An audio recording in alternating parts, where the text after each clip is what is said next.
Olá, a nossa conversa de hoje envolve um dos princípios mais importantes na vida do cristão, que diz respeito ao seu relacionamento com a Palavra de Deus. Nosso foco hoje diz respeito a encher-se da Palavra de Deus. A Palavra de Deus diz em Colossenses, no capítulo 3 e no versículo 16, habite ricamente em vós a Palavra de Cristo, instruí-vos e aconselhai-vos mutuamente em toda a sabedoria. Nós temos aqui não um conselho, não uma sugestão. Nós temos uma orientação e uma determinação de Deus, de que a sua palavra deve habitar ricamente em nós. Agora, para que a palavra de Deus habite ricamente na minha e na sua vida, para que ela permaneça e de forma abundante esteja presente, ela precisa entrar. E ela entra não mere simplesmente porque ouvimos pregação, porque ouvimos ensino da palavra, mas porque principalmente nos dedicamos à leitura da Bíblia. Nós precisamos entender a importância desse relacionamento com a palavra de Deus, através da leitura, através da meditação nas Escrituras. Muitas vezes a gente ouve, e isso tem virado uma desculpa meio que cultural do brasileiro, a gente ouve a frase, eu não gosto de ler. Eu ouço muito as pessoas dizerem isso, eu não gosto de ler. Mas eu digo a elas, a coisa que você gostava de fazer antes da conversão, que não pode gostar mais. E a coisa que você não gostava antes, que vai ter que aprender a gostar agora. Assim como não cabe um crente dizer, eu não gosto de orar, eu não gosto de adorar, porque isso não tem nada a ver com o seu novo estilo de vida e relacionamento com Deus, a frase não gosto de ler não nos serve mais. Porque no mínimo, você vai ter que aprender a ler a Bíblia. Se não for outras coisas, no mínimo, a leitura da palavra. Porque Deus fez com que a sua palavra chegasse a nós através dessa ferramenta da literatura. O apóstolo Paulo, ele aconselha Timóteo dizendo, aplica-te à leitura. Muitos acreditam que ele falava da leitura pública das Escrituras, outros acreditam que ele falava da leitura pessoal e privada das Escrituras, outros acreditam que além do estudo das Escrituras, ele falava de outras leituras também. A verdade é que para que a palavra de Deus habite ricamente na minha e na sua vida, nós precisamos conhecer. O próprio Senhor Jesus falou com os judeus a respeito de um costume que eles tinham aprendido. Ele diz, examinai as Escrituras e são elas que dão testemunho de mim. Eles tinham esse hábito formado por gerações, porque lá em Deuteronômio a ordem de Deus aos pais é fale da palavra aos seus filhos. Dentro de casa, ou andando pelo caminho, quando se levantar, quando se deitar, tenha a palavra por frontal diante dos seus olhos. No Velho Testamento, em Deuteronômio, o Senhor fala a respeito do futuro rei de Israel e ele estabelece muito tempo antes deles terem o primeiro rei, instruções das quais esse líder não poderia abrir mão. Uma delas é que ele deveria ter uma cópia do livro da lei para si, pessoal. Naquela época eles não tinham essa facilidade de ter cópias pessoais, como nós temos hoje, as versões impressas, digitais. Mas o Senhor diz, esse líder precisa ter. E o texto diz que ele leria todos os dias da sua vida. Eu entendo que quando nem todos podiam ter esse acesso, Deus já estava mostrando um padrão que serviria no futuro para todos nós. A palavra de Deus é um livro com o qual nós precisamos nos relacionar e ler diariamente. Falando da questão cultural, antes seguimos nos princípios espirituais. Ninguém fica bom em coisa nenhuma sem treino. Ninguém cresce em nenhum tipo de prática sem que se exercite nela. Eu me considero privilegiado, porque na minha fase de pré-adolescência, um dia chegando em casa com meus irmãos, provavelmente da escola, nós descobrimos que a televisão tinha sumido da sala de casa. Meu irmão mais velho, eu brinco em nome do Sindicato dos Filhos Frustrados, foi humildemente perguntar a papai, porque naquela época filho não tirava satisfação com o pai. Ele perguntou, papai, cadê a televisão? Meu pai respondeu, eu vendi. Ele perguntou, vai comprar outra? Meu pai disse, não. E meu irmão arriscou indo um ousado, por que não? Me faz lembrar de Abraão, quando está intercedendo por Sodoma e diz, não se ire o Senhor, se eu falar mais uma vez. Ele, mas pai, por que não?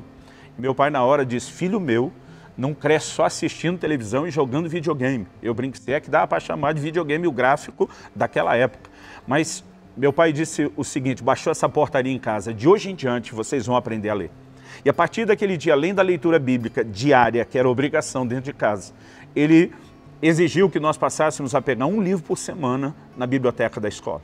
Eu digo sempre às pessoas, dizer que eu gostei disso a princípio não é verdade.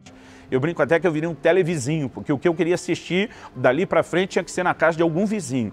Mas aquele hábito foi sendo formado. O exercício foi sendo criado.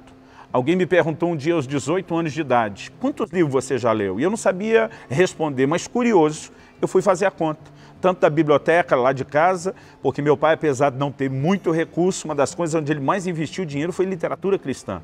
Como daqueles livros, né, que eu pegava na escola e conseguia relacionar, e para minha surpresa, aos 18 anos de idade, eu já havia lido mais de 400 livros.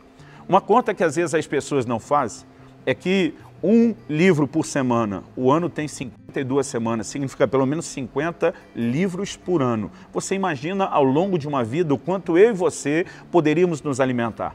Mas a ideia não é falar apenas da literatura de uma forma geral, e principalmente a respeito da leitura bíblica.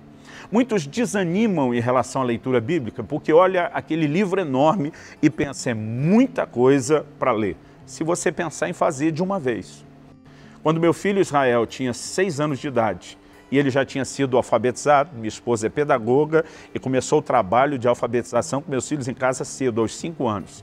6 anos a leitura dele já era razoavelmente boa para a gente dar a ele uma Bíblia, não dessas de criança, linguagem amena, ilustrada, mas a Bíblia de adulto mesmo, ainda que optamos por uma versão mais fácil. Ele aos 6 anos de idade me fez uma pergunta.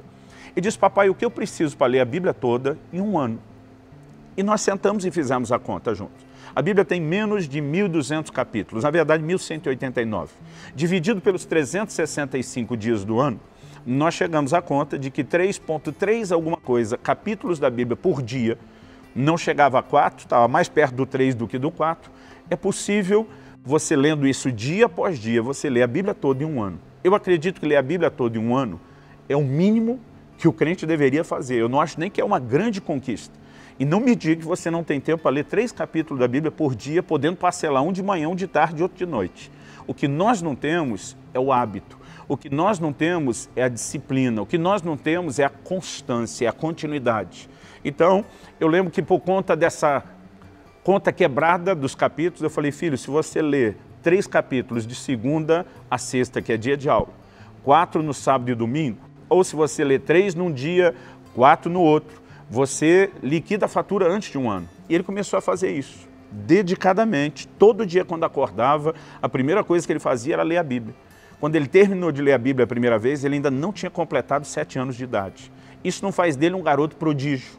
Assim como a quantidade de livros que eu li na minha Bíblia não faz de mim ninguém diferente. Eu tive o privilégio, o legado de um pai que me transmitiu isso. Meu filho teve o privilégio de alguém que o orientou a fazer a conta correta e o parcelamento da leitura diária. Aos 7 anos de idade, ele leu a Bíblia a segunda vez. Aos 8 anos de idade, ele leu a Bíblia a terceira vez. E aos 9 anos, ele fez uma nova conta. Eu lembro do dia que ele disse, pai, se eu ler 7 capítulos da Bíblia por dia, que é praticamente o dobro, um pouquinho mais, eu vou ler a Bíblia 2 vezes no ano? Eu falei, filho. A partir daquele dia, ele começou a ler 7 capítulos da Bíblia por dia. Isso significa o quê? Aos 11 anos de idade, ele já tinha lido a Bíblia toda 9 vezes, de capa a capa. Eu conheço alguns líderes e até pregadores que ainda não fizeram isso. Nós precisamos valorizar a importância da palavra de Deus. Em primeiro lugar, porque ela é alimento para o nosso espírito. Jesus diz, nem só de pão viverá o homem, mas de toda a palavra que sai da boca de Deus. E segundo, porque ela é alimento para a nossa fé. Paulo escreve e diz a Timóteo, você será nutrido pelas palavras da fé que pregamos.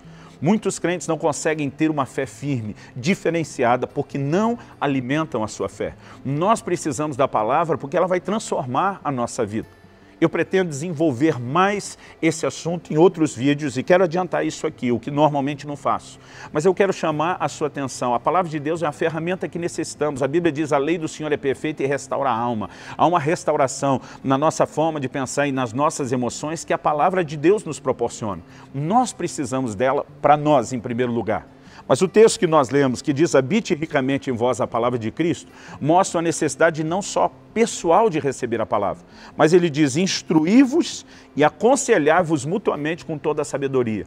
Se você está cheio da palavra, além disso afetar a sua vida, você vai estar munido com ferramentas, com sabedoria e entendimento dos princípios necessários para ainda fortalecer a vida de outros, para que você transborde a palavra de Deus na vida de outras pessoas. Eu me lembro de um exemplo que eu li num livro, que dizia que o crente, em relação a se encher da palavra, deveria ser algo parecido com uma esponja. Uma esponja, quando está encharcada de água, onde você toca nela, vaza água. Assim deveria ser comigo e contigo. Esse foi o exemplo que Jesus deu. Cada vez que alguém fazia uma pergunta, ele respondia usando as Escrituras. Cada vez que Satanás o tentou no deserto, ele respondia, está escrito. Aonde cutucavam Jesus, vamos dizer assim, transbordava a palavra. E eu e você temos a mesma responsabilidade. Estou passando para te dizer, leia mais, especialmente a Bíblia, principalmente a Bíblia. Leia a Bíblia todos os dias. Você pode fazer uma leitura ordenada, você pode programar isso de uma forma talvez personalizada, mas decida que você vai se relacionar com uma leitura contínua que te ajude a enxergar o todo da palavra de Deus. A meditação e alguns textos específicos também é muito importante, esse é um assunto de outra hora. Eu quero agora te encorajar a se familiarizar com o todo das Escrituras, com conhecimento geral, com entendimento assim da macrovisão. E isso só vai acontecer se você aprender a importância de ler todos os dias. Cultive esse hábito. Comece agora mesmo. Decida, no mínimo, essa cota diária de 3 a 4 capítulos, no mínimo. E ao longo do tempo, você vai perceber a diferença que isso vai fazer na sua vida. Que o Senhor te abençoe. Que você possa viver nesse lugar, onde a palavra habite ricamente em você, te transforme e transborde de você para abençoar e ajudar outros. Em nome de Jesus.